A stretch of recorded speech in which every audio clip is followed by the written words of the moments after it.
June, the month of year 2025.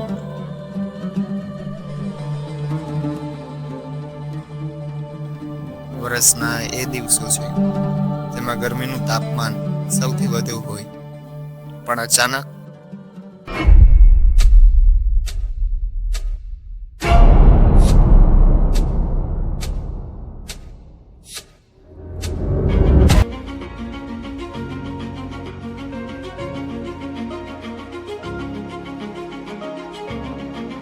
વિચારો કે દિવસની શરૂઆત એવી જગ્યાએથી થાય જ્યાં સામે જુઓ તો છેક અંત સુધી સમુદ્રનો ખારો પટ, તમારા પગ ભારતના નેશનલ હાઈવે NH51 પર, અને ભારતના અરબ સાગરની દૂરી તમારાથી માત્ર 20 કદમ જ હોય તો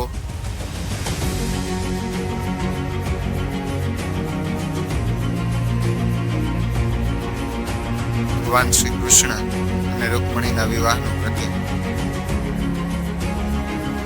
માધવ.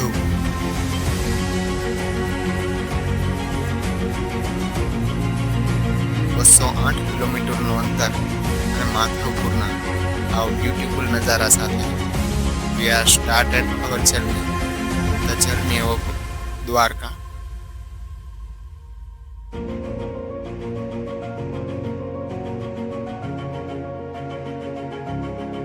ચોરવાડથી 208 કિલોમીટરનો દ્વારકા જતો ભારતનો આ નેશનલ હાઈવે, જેમાં ચોરવાડથી 41 કિલોમીટરના અંતરે આવેલ માધવપુર, જ્યાંથી ભગવાન શ્રી કૃષ્ણના સામ્રાજ્યની શરૂઆત થઈ.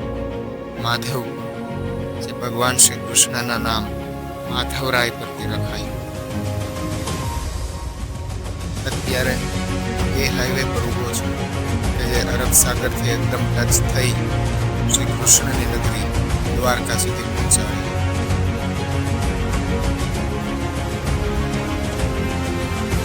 આ હાઈવે પર એવા અદ્ભુત નજારા જોવા મળશે જે મેં લાઈફમાં પહેલા ક્યારેય નહીં જોયા.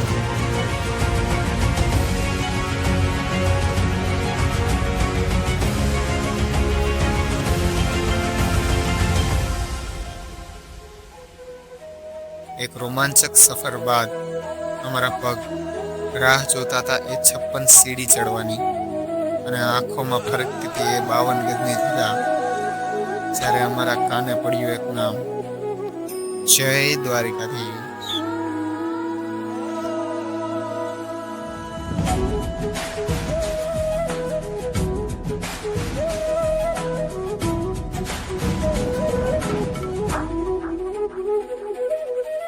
ભારતના 4 ધામોમાંનું એક દ્વારકાધીશનું આ જગત મંદિર,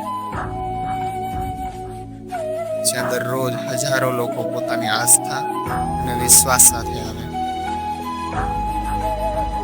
જેને માત્ર એક જ નામ ગુંજતું સંભળાય, જય શ્રી કૃષ્ણ.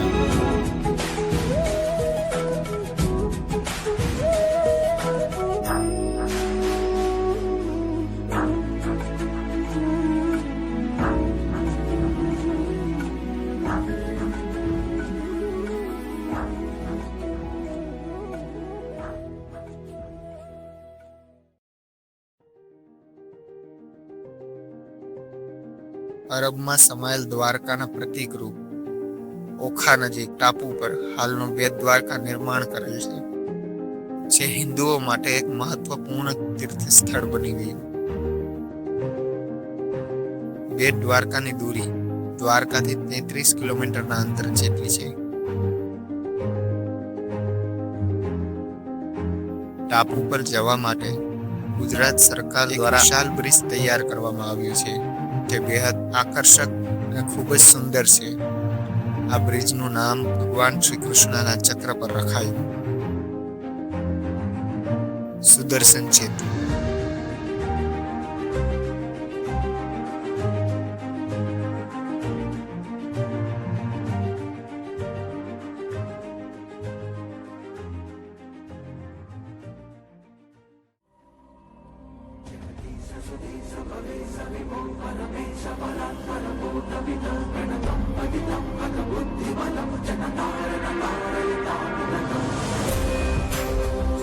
દ્વારકાથી 17 કિલોમીટર પૂર્વીય દિશા તરફ આવેલ છે.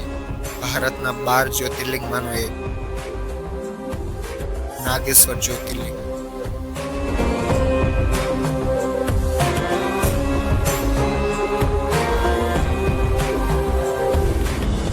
જ્યાં ભગવાન શિવ સ્વયં પ્રગટ થઈ લોકોના રક્ષણ માટે હંમેશને માટે ત્યાં વાસ કરે છે.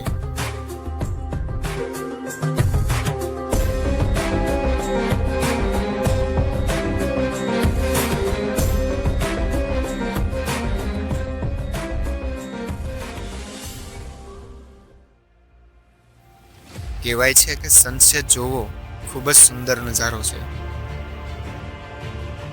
અત્યારે હું એક એવી જગ્યાએ ઊભો છું જે સનસેટને વધુ બ્યુટીફુલ બનાવે.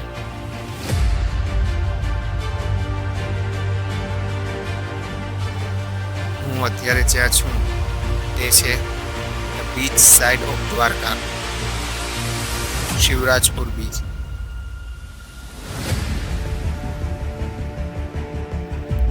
દ્વારકા ભારતનો પશ્ચિમી ભાગ હોવાથી અહીં ભારતનો સૌથી છેલ્લો સૂર્યાસ્ત જોવા મળે છે.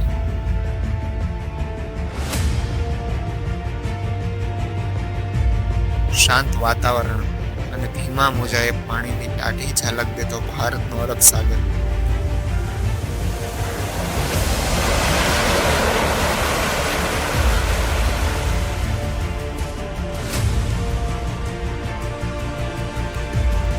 ચોરવાડથી દ્વારકાનો અમારો આ બાઇક સફર ખૂબ જ યાદગાર અને એક અલગ અનુભવ સાથે હંમેશને માટે લાઈફ ટાઈમ એક્સપિરિયન્સ બની અમારી સાથે રહેવાનું.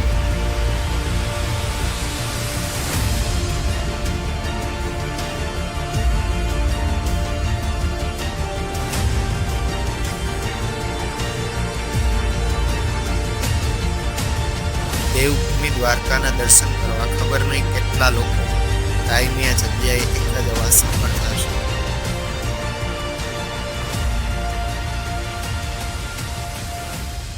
જય દ્વારકાધીશ.